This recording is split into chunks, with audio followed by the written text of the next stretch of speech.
छप्पे नावादास पढ़ाएंगे। तो सबसे पहले छप्पे के लेखक नावादास जी हैं, तो नावादास जी का पहले परिचय आप लोग सुनिए। नावादास जी का जन्म जो है 1570 ईस्वी में अनुमानित है, फिक्स नहीं कि 1570 में ही हुआ था, और ये 16वीं शताब्दी की बात है। और अभी तक आप लोगों ने जितने लेखक के बारे में सुना उन सब में इनका आयु बहुत कम था, और इनका मृत्यु जो है 1600 ईस्वी में ही हो गया था। और आगे बता दें कि जब इनका जन्म हुआ तो ऐसा बताया जा रहा है कि फिक्स जगह पे ऐसा नहीं बताया गया, इसलिए इनका जो है वो कोई विशेष राज्य का नाम नहीं दे करके बताया गया कि इनका जन्म जो है दक्षिण भारत में हुआ।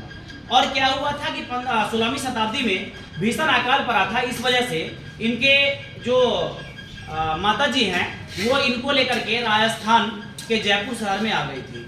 और आपको बता दें कि शैशवावस्था में ही इनके पिता का मृत्यु हो जाता है।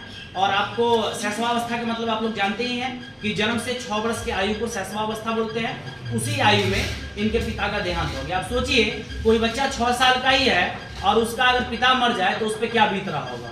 और इनकी माँ जो है वो वहीं कुछ इधर उधर काम करके है ना अपना जीविकोपार्जन जो है चलाया करती थी।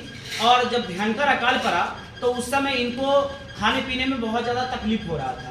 अब इस वजह से इनको पढ़ाई लिखाई में भी कठिनाई हो रही थी बचपन में। और इनकी प्रथम जो गुरु है इनकी माता को ही कहा जाता है। और ऐसा हुआ कि कुछ समय के बाद इनको अपनी माता से भी विक्षोभ हो गया किसी कारणवश, वो कारण आपको स्पष्ट रूप से बताया नहीं गया है। इस वजह से इनका जो है वो जयपुर से भी प्रस्थान कर गए। और आपको बता दें कि नावादास जो है वो जितना भी काव्य लिखे हैं वो सब ब्रज भाषा में लिखे।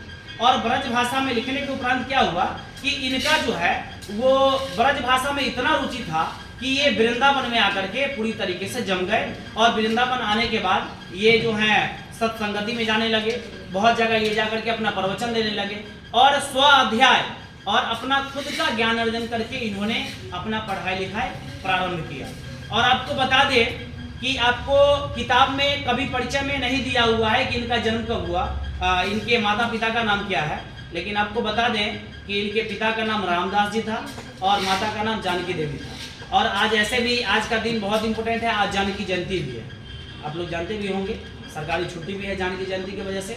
और ये बता दें कि ये जो आपका चैप्टर है छप्पे, इसका मतलब होता है 6 लाइन का गे पद यानी गाने वाला पद। और ये जो है भक्तमाल से लिया गया है और उस भक्तमाल में कुल 316 छंद दिया हुआ है। कितने छंद हैं? 316 छंद है, जिसमें 200 भक्तों के चरित्र के बारे में बताया गया है, उनका चरित्र का चित्रण किया गया है 200 भक्तों का। जिसमें आपका जो ये चैप्टर है छप्पे, इसमें 2 छंद आप लोगों को पढ़ना है, जिसमें छंद 1 में कबीर का गुणगान किया गया है, छंद 2 में सूरदास जी का गुणगान किया गया है।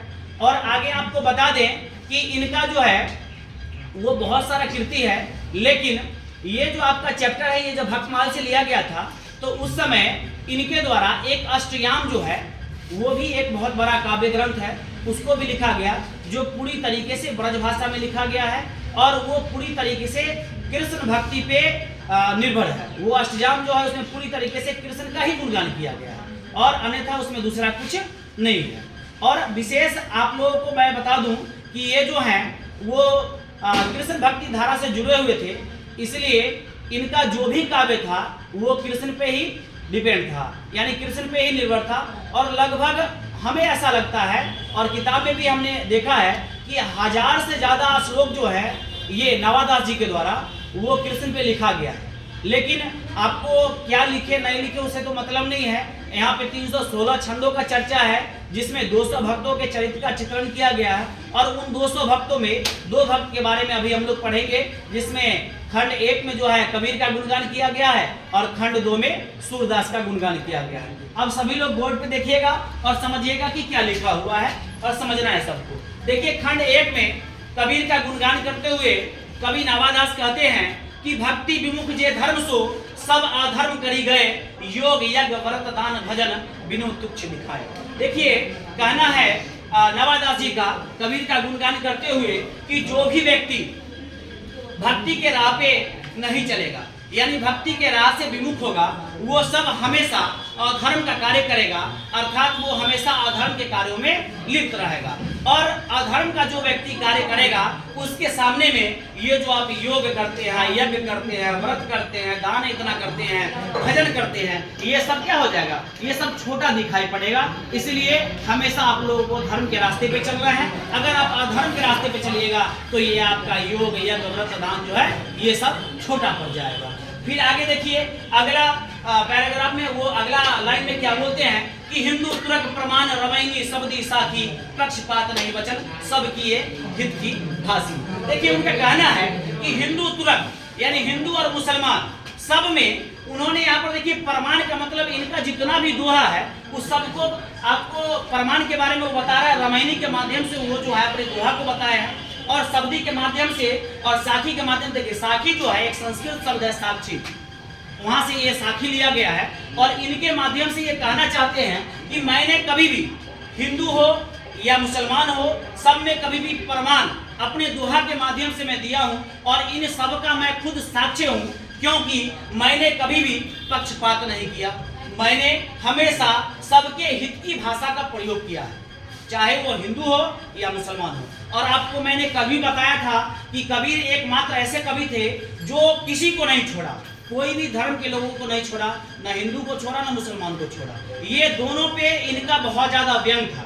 ऐसा नहीं कि ये दोनों पे ज्यादा कटाक्ष करते थे, लेकिन ये सब जितना जो बाह्य आडंबर करते हैं, दिखावा करके पूजा जो करते हैं, इस पे कबीर का जो है बहुत ज्यादा श्लोक आया। इसलिए वो कहते हैं कि मैंने इस सब का जो है प्रमाण की बात की है और मेरा जितना जो दोहा है ये सबका साक्षी है यानी साक्ष्य है। इसलिए मैंने कभी भी पक्षपात नहीं किया, सबके हित की बात कही है। आगे देखिए क्या कहते हैं कि आरूढ़ दशा है जगत पे, मुख देखी नहीं भाने, कबीर कानी राखी नहीं, वर्ण आश्रम सत्य।